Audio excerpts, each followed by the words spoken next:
Hey everybody, it's Josh here. In this tutorial, I'm going to show you how to put icons in your Divi menu. I'm really excited about this because I think it's the top most requested tutorial I get, and there's so many different ways to go about this. One way is to use Font Awesome, where you can actually import icons into your site and move those throughout. There's a free plugin that I know of that I'll link to where you can upload that, and then you can upload icons, and then you could also just upload an image to your media gallery, and then you could copy that link and you could put it in here in your menu section. But I've found my preferred way to go about this, and it's utilizing elegant theme fonts that are already available to us. So it's real lightweight, there's no plugin, there's anything extra, and I'm going to make sure you have this link, but there is a full reference guide to every icon that Elegant Themes and Divi has. So it's really cool, and each one of these icons has a little code. So all we need to do is take this code, and we just need to make sure we use some CSS and add that code before the menu elements here. So here's an example site I'm using this on, to where you can see there's a home icon, books, some other icons over here. This icon right here is a custom image, and I'll show you how we're going to do that at the very end of this tutorial. But this is a really slick way to go about this. So let's go ahead and dive right in. Now I went ahead and got this started, but essentially what this is a before element. So if you're new to CSS, don't worry, I'm going to walk you through this. But in the menu, we're going to start off here. We need to make sure under screen options that we have CSS classes enabled, because we're going to give a class to each one of these menu items. So I'm going to go ahead and click in home since I have this one started, and you can see I have a class of menu home. So let's look into my code. I'm in my style sheet right now, and I've got a little section here called menu icons. You can see this little class right here, menu home, has a before element.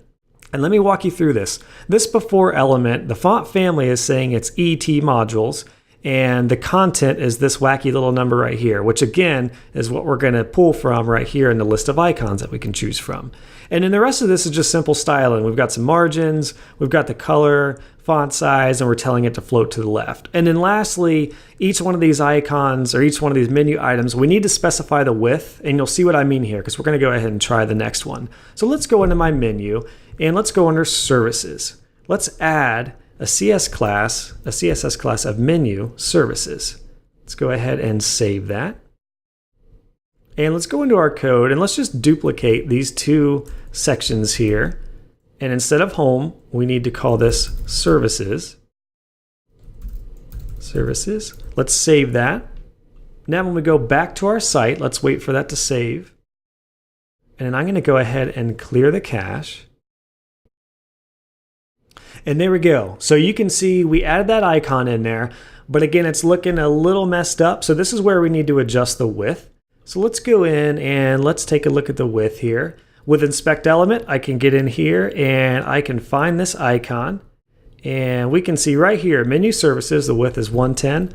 Let's just bump this up to, about 132. That looks good. We'll go into the style sheet.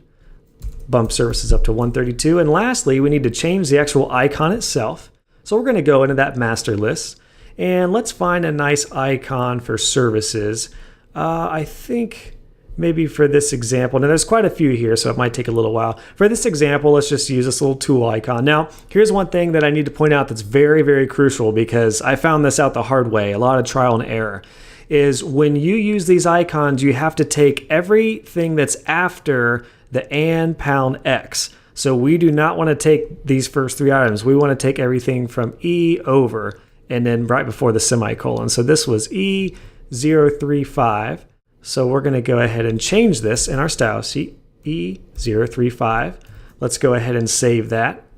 And now, again, since we pulled that icon, again, just the numbers after the X and before the semicolon, it's very important that you don't pull those, and it gets even more tricky up here because there's no extra zeros, so you just put the two numbers. But again, I'll show you that here shortly. Now, when we go back to our site and refresh, we should see that new icon. And there we go. Easy peasy. So let's go ahead and finish the rest of these. Let's do, let's call this menu about. And I'm going to go ahead and knock out the rest of them here. Menu blog.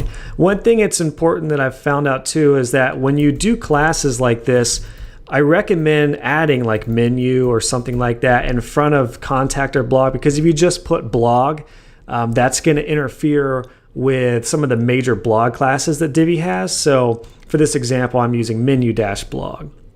So let's go ahead and play around with these.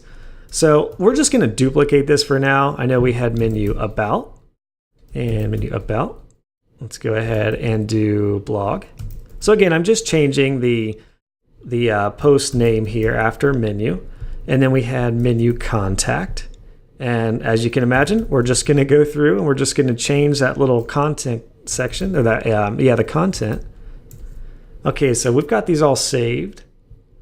Now I should refresh this and we'll see all the same icons through the rest of this. Okay, so again, we just need to change the width. So let's go ahead and mess around with the width right now. So I'm going to CSS this. I'm going to go into inspect element and I'm just going to find this menu item here, and I can see the width is 132. Let's bump that up to 142. Look good. And that was about. So under about 142, easy peasy. Rest of them look pretty good, but you can see there's a lot of space under blog right here. So we're going to go ahead and click into this, and let's try maybe, yeah, we definitely need to adjust the width there. Let's bring the width down on blog to, that looks pretty good, maybe 100. So go into our style sheet under menu blog, 100, easy peasy. And now all we need to do is adjust those icons. So let's start off with about me. Maybe like a person icon will be cool. We'll go ahead and go with this one. So we see, again, we don't want to take those first three numbers. We're going to go E08A. So we're going up to about and E08A.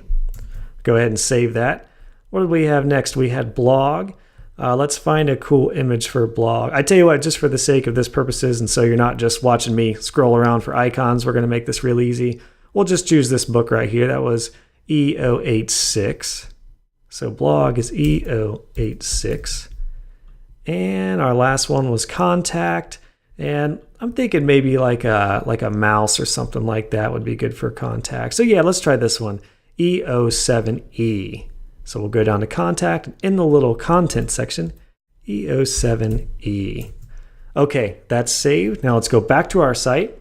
We're going to refresh, and then we should see icons on every one of these that are different. Boom, there we go, easy peasy. So it's pretty cool, right?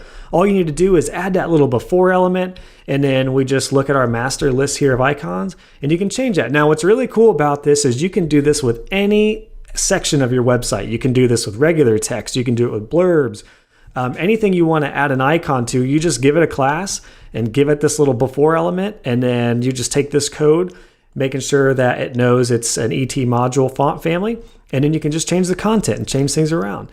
So one thing I do recommend when it comes to these is, since you have to specify the width for each one of these, you're probably not going to do more than maybe like 5 across, because once the screen starts getting in like this, it can get a little tricky. So I would make sure, like right there before it jumps to the tablet view, that's probably about as many as I would do on the main menu for right now. So that looks pretty good, but there's one more thing we need to adjust, and that's mobile. So we need to make sure these look good on mobile. So let's go ahead and look at this. Now that doesn't look bad. Let me go ahead and zoom in for us a little bit. That does not look bad, but for mobile, we want to make sure we adjust these so that the font is even with the actual letters here. So what we're going to do is we're going to basically just look at these and figure out where this element needs to go. So it's definitely a margin top issue. So all we're going to do here is just bump this down, and that looks good about right there. I'd say each margin needs to have a margin top of 8 pixels. So what we want to do is we want to just add a little line here that says, hey, once the screen gets to responsive width about 479, you know what? And actually, we're going to want to do this for tablet view because we're on iPhone right now. But if we go to iPad, it's doing the same thing. So we want to do 980. So once this gets to 980, we want to make sure each one of these has a margin top of, what was it? I think it was 8 pixels. And so that's what we're going to do. So this can be a little time consuming depending on how many you have, but we're just going to copy each one of these sections. So we've got menu before, and what we're going to do, or menu home before, we're just going to do a margin top of 8. And let's go ahead and save that, and I'll show you what we're going to do because we're just going to replicate the rest of these.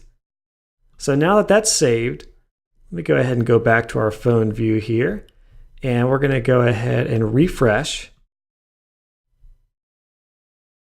And then now let's look at our phone view. So the home menu should be nice and flush. And there we go, that looks good. So all we need to do is do the rest of them. So we're just going to go ahead and take this same code that I have going right there. And we're just going to duplicate, duplicate, duplicate, duplicate. And we're just going to change about, services, blog. And this is where spelling is very critical because it needs to be spelled right. And it needs to be exactly what you typed in before. So all we're doing is making sure each before element on mobile view has that margin top. So these should align perfectly. So let's go ahead and go in. We're going to purge our cache, refresh. And then now when I look in mobile, boom, there we go. Looks awesome on mobile. And it's so cool. It's so simple to do. And then if we look on iPad as well, it looks just as good. So again, once that menu goes down there like that, you'll be able to see that. Now, that's really all you guys need to know for right now as far as adding these icons. And again, you can add this for blurbs and things like that. If you want to do a custom icon, let me show you real quick how to do that. We'll do, just for example, we'll do this one right here. Okay, so we want to take this little icon and we're just going to use this as an example. Let's say we have a little image that we want to put in there. I can look at inspect element and I can see that this before element has an icon or a content of this custom icon that's uploaded. So what I'm going to do, first things first, I'm just going to copy this code. And again, this will be available to you. And we're going to adjust, let's do the about me. Let's make that about me section that little cat instead of the icon we have there. So we're going to replace this. And right now it's pulling the URL from a previous client of mine. But what we want to do is we want to upload this icon to our site. So we're going to go new media. And I'm going to upload this little cat. Now, generally, you have to make the size perfect, so it usually is a small icon. Otherwise, it's going to show up really big. So what we're going to do is once you have your icon uploaded, you're going to copy the URL, and then that URL is what you're going to put in here in the content URL. So we're just going to go ahead and actually paste that in there. Okay, so we've got the full URL. We need to make sure there's a closing thing there. Okay, so we're going to go ahead and save this. And now that I've put that icon in my site, I've copied the URL and I've put it in the style sheet and under content. If we go out here and refresh, we should see that little orange cat right on about me. And there we go. So you can see again, if you do certain icons, you just have to adjust the width. So we'll go to about me. We're going to find wherever that width is. So we have to go up here where the class is. Let's just bump that up to maybe 150. It looks good. And on this one, for example, we might need to just change the margin. So it looks like it's sitting a little bit lower. Let's look at it before. And let's change the margin top to like -6. -6 right there. Let's go ahead and save that. And that is how to put a custom icon. You'll notice on my site, for example, I have custom icons on each one of my menu items. This is exactly how I did it. I just created menu items, dropped them in there, made a before element, and bam, you're good to go. So let's go ahead and refresh this, and that cat should be looking good. And there we go. So it's super cool. And then on mobile, same thing. You know, you might need to just adjust that a little bit, but if you look in the mobile version, there we go. It looks actually really, really good. Looks really, really good. So that's it, guys. That's how you go ahead and put icons in your Divi menu. If you have any questions, let me know. Otherwise, have some fun and enjoy making your Divi menus look awesome. Thanks, guys.